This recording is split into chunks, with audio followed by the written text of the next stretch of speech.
Podcast Show. Hey everybody, I'm Rich Myers. Welcome to the Rich Myers Podcast Show. I'm here tonight with Jennifer Edmond. Emard. Emma, Close. Emma, So close. how you been? Great. How have you been? Um, Hanging in, I guess. Good. I listened to your track, Do Over. It was pretty good. Good. What influenced it? I think it's just one of those things. I was out and was with this guy that I really like, and he we said goodbye, and I got in my car and I drove home, and I was like, oh, so many missed opportunities there. We went out, had coffee, great. And, it's just one of those things. It's like, I wish I would have done this different. I wish I would have done that different. And so I think everyone has those moments. It's like they're kicking themselves as they leave a situation. It's like, was I clear? Did I say the right thing? Did I say the wrong thing? Do they have the wrong idea? It's just so many things that you just want to go back, and if I could do this over, I would have said this different. Okay. Let's take a listen to it.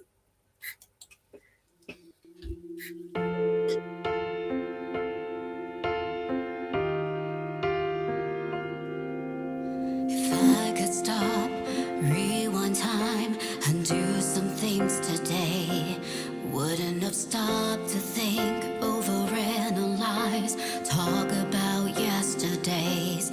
I've been making mistakes all my life, it's true. The next one that I wanna make is you. If I could do over the last few hours, it wouldn't be to talk. I would have taken you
great song.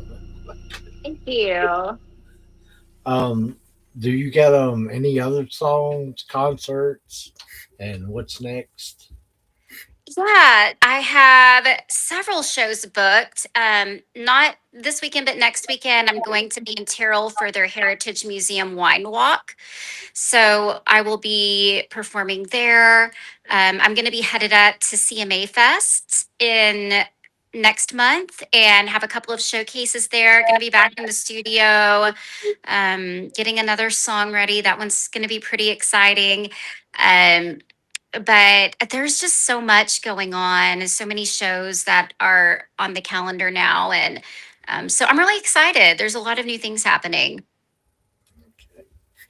Um, what's the best advice you ever been given as an artist? Oh goodness, that was probably Ricky Skaggs. Ricky Skaggs. Was I've told the story before, but I was at the Grand Ole Opry and I was backstage and he was there and he was trying to leave because he was had somewhere he was trying to get to, and I chased him down a hallway and almost tackled the man, and bless his heart, he was so nice, one of the nicest men that I'd ever met.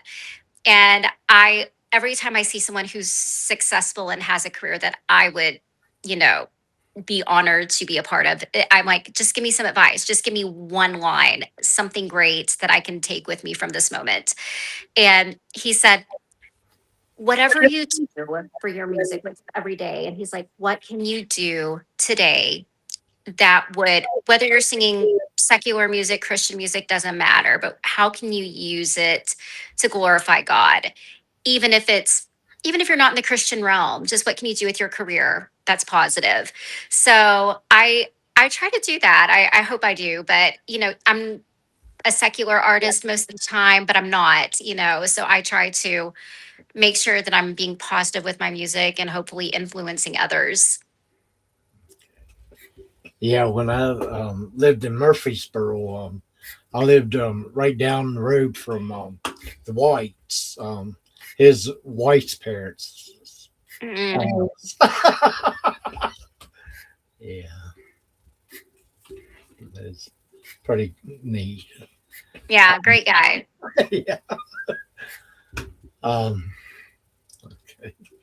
Um, are you from a musical family or? Not really.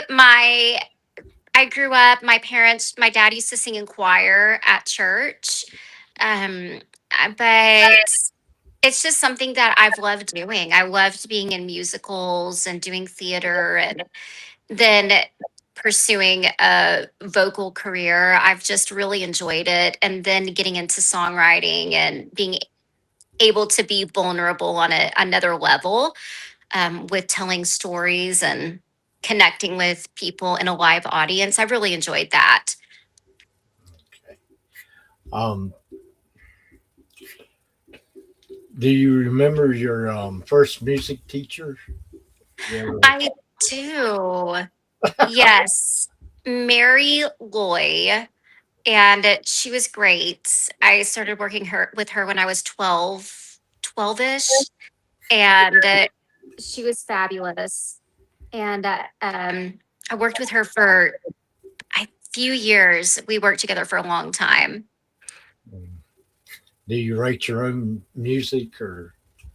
I do, yes. I do co-write some, but all of the songs that I have released are all the music and lyrics are all mine. What do you think about AI taking over the music industry? It's one of those things. I think that it it's going to be a tool, and it's going to be a tool that people have to decide how they're going to use and what they're going to use it for.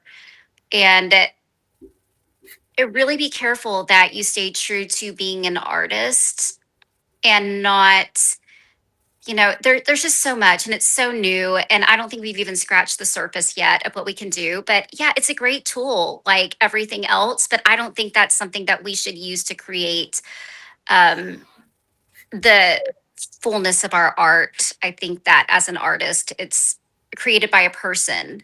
So it's not going to be art if it's not. Yeah. They Ricky um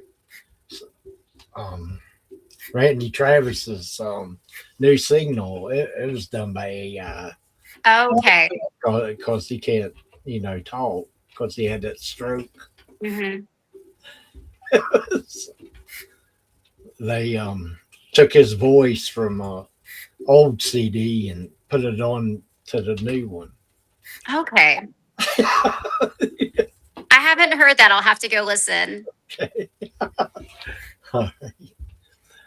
um, can you tell me about your best and worst venue you ever played at? I've played so many venues over the last however many years. It's hard to tell. There's been venues that I enjoy quite a bit, and I really enjoy venues where you're there and people are there to hear you as an artist and hear the art that you've created and not just there to, there to consume your music and consume your artistry and just love whatever you put out. I love places that are just there to listen to you and experience something new that they've never heard before. Okay. Do you have to have a tough skin when you write songs and throw it out there to the fans?